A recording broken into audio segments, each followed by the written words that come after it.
ఆదిత్యాయ చ సోమాయ మంగళాయ బుధాయ చ గురుశుక్రస్య నిభ్యే చ రాహవే కేతవే నమః. శ్రీ గురుభ్యో నమః. శ్రీ మహాగణాధిపతే నమః. శ్రీ మాత్రే నమః. Welcome to Mihiravani YouTube channel. మీ డాక్టర్ సుందరి ప్రేక్షకులకు నమస్కారం. ఈరోజు మనం ఈ వీడియోలో శోభకృతనామ సంవత్సరంలో చివరి మాసం అనగా మార్చి నెలలో గోచార గ్రహస్థితి ఆధారంగా ద్వాదశ రాశి వారికి ఎటువంటి శుభాశుభ ఫలితాలు కలగబోతున్నాయి, ఉద్యోగ వ్యాపారాలు ఎలా ఉండబోతున్నాయి, విద్యార్థులకు విజయావకాశాలు ఎలా ఉన్నాయి అనే అనేక విషయాలు తెలుసుకునే ప్రయత్నం చేద్దాం. అలాగే ప్రతికూలతలు తగ్గించుకోవడానికి ఎటువంటి పరిహారాలు చేయాలి అనే విషయం కూడా తెలుసుకుందాం. ఈ ఫలితాలు మార్చి 1, 2024 నుండి 31/3/24 వరకు, అంటే శోభకృతనామ సంవత్సరం ఉత్తరాయణం మాఘమాసం కృష్ణ షష్ఠి శుక్రవారం నుండి ఫాల్గుణ మాసం కృష్ణ సప్తమి ఆదివారం వరకు వర్తిస్తాయి. ఫలితాలకు వెళ్లే ముందు ఈ మాసంలో గ్రహాలు ఏ రాశుల్లో సంచరిస్తున్నాయో తెలుసుకుందాం. ఎందుకంటే ఈ మాసంలో అనేక గ్రహాలు రాశులు కూడా మారుతున్నాయి, అనేక గ్రహాలు సంయోగాలు కూడా జరుగుతున్నాయి. చూస్తే మేషరాశిలో గురు సంచారం జరుగుతుంది. అలాగే కన్యలో కేతువు, మకరంలో కుజుడు మార్చి 14 దాకా, తదుపరి కుంభరాశిలో సంచారం, కుంభంలో బుధుడు మార్చి 6 వరకు, తదుపరి మీనరాశిలో సంచారం, అలాగే కుంభంలో రవి మార్చి 13 వరకు, తదుపరి మీనరాశిలో, శని సంచారం కుంభరాశిలో, శుక్ర సంచారం కూడా కుంభరాశిలోనే ఉంది. అంటే కుంభరాశిలో ఆల్మోస్ట్ 5 గ్రహాలు సంయోగం జరగబోతున్నాయి, కలిసిపోతున్నాయి ఈ మాసంలో. మీనంలో రాహు సంచారం, చంద్రుడు తులారాశిలోని స్వాతి నక్షత్రం నుండి బయలుదేరి అన్ని రాశుల మీదుగా పూర్తి చేసుకొని 27 నక్షత్రాలు కూడా పూర్తి చేసి ధనస్సు రాశిలో మూలా నక్షత్రం సంచారాన్ని ఈ మాసంలో పూర్తి చేస్తున్నాడు. అలాగే ఈ మాసంలో ముఖ్యమైన పండుగలు మార్చి 8వ తారీఖు మహాశివరాత్రి, 14వ తారీఖు నాడు మీన సంక్రమణం, మార్చి 24 కామదహనం, మార్చి 26 హోలీ పూర్ణిమ.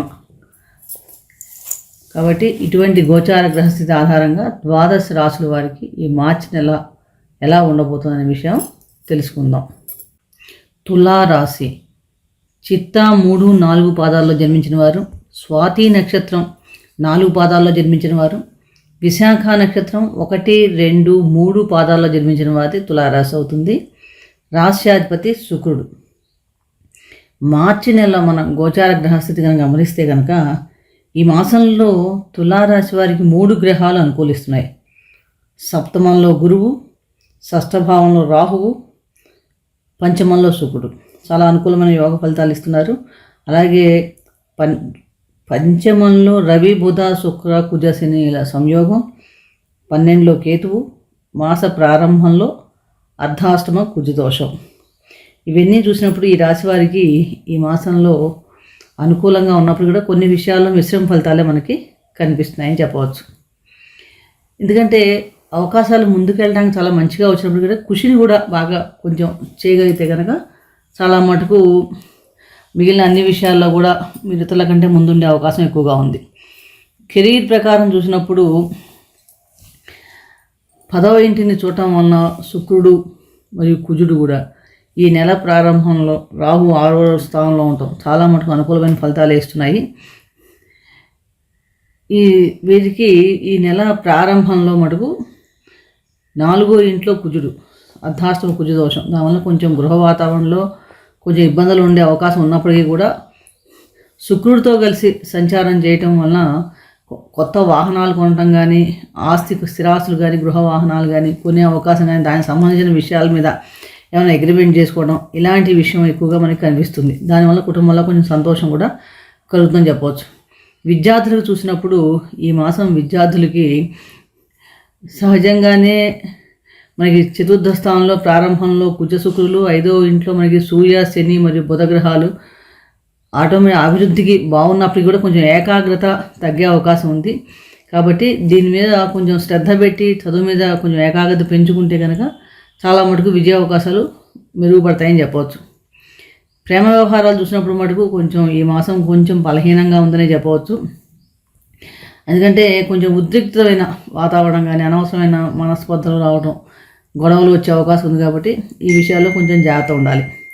ఆర్థిక పరంగా చూసినప్పుడు కూడా ప్రారంభం చాలా మటుకు అనుకూలంగానే ఉంది. ఎందుకంటే 11వ భావాన్ని గ్రహాలు బాగానే చూస్తున్నాయి. దానివల్ల కొంచెం కష్టపడ్డా కూడా ఆర్థికంగా ఈ మాసం అంతా మీకు అనుకూలంగానే ఉంటుంది. ఆరోగ్యపరంగా చూసినప్పుడు మటుకు కొంచెం ఎసిడిటీ కానీ, గ్యాస్ సమస్యలు కానీ, కడుపు సంబంధమైన సమస్యలు రావడానికి అవకాశం ఎక్కువగా ఉంది. మనకి ఈ మాసంలో ఎక్కువగా పంచమ భావంలో 5 గ్రహాలు సంచారం చేస్తున్నాయి. పంచమ భావంలో కొంచెం రవి గ్రహ సంచారం జరిగేటప్పుడు కొంచెం భయాందోళన కలగటం కానీ, కడుపు సంబంధమైన సమస్యలు రావటం అవకాశం ఎక్కువగా ఉంది. అలాగే కొంచెం ఆ సమయంలో అంటే మార్చి 13 నుంచి 14 నుంచి మనకి సంచారం చూసినప్పుడు కొంచెం శత్రు భయాలు పెరగటం కానీ, ధన నష్టం, సంతాన సంబంధమైన సమస్యలు రావటం, ఇలాంటివన్నీ కూడా ఈ మాసంలో కొంచెం కలగడానికి అవకాశం ఉంది. కాబట్టి ఈ విషయంలో కొంచెం మొదటి నుంచి కూడా కొంచెం జాగ్రత్తలు తీసుకోండి. మొత్తం మీద చూస్తే తులారాశి వారికి ఈ మాసంలో గ్రహస్థితి కొంచెం మిశ్రమ ఫలితాలే ఇస్తుందని చెప్పవచ్చు. ముఖ్యంగా మొదటి 2 వారాల కంటే కూడా 3-4 వారాలు చాలా అనుకూలంగా ఉన్నాయి.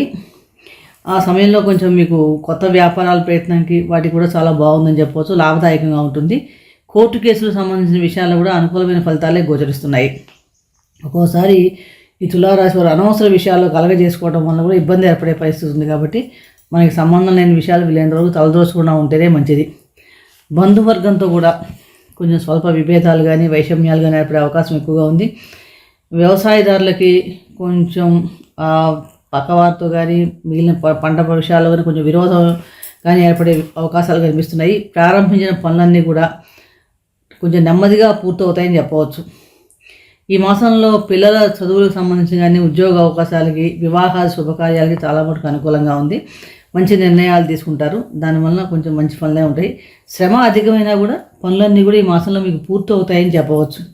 అలాగే 3-4 వారాలు ఇచ్చిన డబ్బు చేతికి అందడం, గృహ నిర్మాణాది కార్యక్రమాలు ఏమైనా చేయాలనుకుంటే, ఎప్పటి నుంచో గృహాలు కట్టాలనుకున్న వాళ్ళు కానీ, స్థలాలు కొనుక్కోవాలనుకున్న వాళ్ళకి ఈ మాసంలో వారికి అనుకూలంగా ఉంది. కాబట్టి ఆ ప్రయత్నాలు ఏమైనా ఉంటే ఈ మాసంలో ఫలిస్తాయి. అలాగే రుణ సంబంధమైన డబ్బులు మీకు ఎవరు ఇచ్చుంటే కొంచెం నెమ్మదిగా అయినా సరే మీకు బాకీలు రావడానికి అవకాశం ఎక్కువగానే ఉంది. అంటే తులారాశి వారికి మొత్తం మీద ఈ మాసంలో చాలా మటుకు కొన్ని గ్రహాలు అర్ధాష్టమ కుజదోషం ఉండటం, పంచమంలో రవి లాభాధిపతి ఉండటం వల్ల పిల్లలకు సంబంధించిన సమస్యలు రావడం కానీ, ఆరోగ్య విషయంలో కొంచెం గ్యాస్ట్రిక్ ట్రబుల్ కానీ, కడుపు ఉండే అవకాశం ఉంది. ఈ విషయాలు కొంచెం జాగ్రత్తలు తీసుకోండి. అలాగే అనుకూలమైన ఫలితాల కోసం ప్రతిరోజు కూడా సూర్యారాధన చేసుకోవడం, శనిగ్రహానికి సంబంధించిన స్తోత్ర పారాయణ చేసుకోవడం, మహాశివరాత్రి నాడు మనం శివునికి అభిషేకం చేసుకోవడం వల్ల చాలా మటుకు గ్రహ దోషాలు తొలగి మంచి ఫలితాలు కలగడానికి అవకాశం ఏర్పడుతుంది. మరొక రాశి గురించి మరొక వీడియోలు తెలుసుకుందాం. అలాగే రాబోయే వీడియోలో మనం క్రోధీనామ సంవత్సర ఫలితాలు కూడా తెలుసుకునే ప్రయత్నం చేద్దాం. ఈ వీడియో మీకు నచ్చినట్లయితే లైక్ చేయండి, షేర్ చేయండి, సబ్స్క్రైబ్ చేసుకోకపోతే సబ్స్క్రైబ్ చేసుకోండి. సర్వే జనా సుఖినో భవంతు. శుభం భూయాత్.